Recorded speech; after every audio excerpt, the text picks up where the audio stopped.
নমস্কার বন্ধুরা, শুভ সকাল। কে কে তোমরা ইলিশ মাছ খেতে ভালোবাসো বলো তো? হ্যাঁ হ্যাঁ, জানি অনেকেই মনে মনে ভাবছো আমি বাসি আমি বাসি। আমিও বাসি, সত্যি বলতে ইলিশ মাছ আমি ভীষণ ভালোবাসি। আমাদের বাড়িতে সবাই ভালোবাসে। তাই আজকে তোমাদের জন্য একটা অন্য রকম ইলিশ মাছের রেসিপি বানাবো। দেখো তোমরা কে কে এরকম বানাও বা বানিয়েছো, বা কে কে বানাও না, এরকমভাবে একবার ট্রাই করে দেখো। বিশ্বাস করো, অসাধারণ টেস্ট, দারুণ খেতে লেগেছিলো। আর আমি এটা শিখেছিলাম আমার এক কাকির থেকে। দেখো কী করলাম, ফার্স্টে মাছগুলো ভালো করে ধুয়ে একটা যেই পাত্রের মধ্যে বসাবে সেই পাত্রের মধ্যে নুন, হলুদ, কাঁচা লঙ্কা চিড়া আর বেগুনটা মাস্ট, ওটা দেবেই।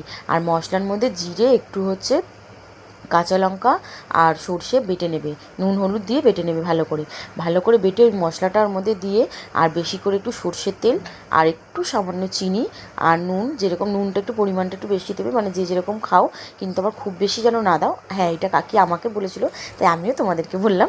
তারপরে ওটা ভালো করে মাখিয়ে মশলা ধোয়া জলটা দিয়ে দিলাম। দেওয়ার পরে ওটাকে একটু মিডিয়াম টু লো আঁচে রেখে ভালো করে ফুটিয়ে, তারপরে ওটাকে আমি লাস্টে নামিয়ে নিলাম একটু সর্ষের তেল দিয়ে। বিশ্বাস করো, অসাধারণ টেস্ট হয়েছিল। তোমরা যদি না বানিয়ে থাকো, একবার এরকম ট্রাই করেই দেখো কীরকম লাগে। একতলা ভাত যদি না শেষ হয় তা আমাকে বলবে। চলো, আমার ভিডিওটা কেমন লাগলো অবশ্যই জানি। যদি ভালো লাগে থাকে প্লিজ লাইক কমেন্ট শেয়ার করে দিও। বাই।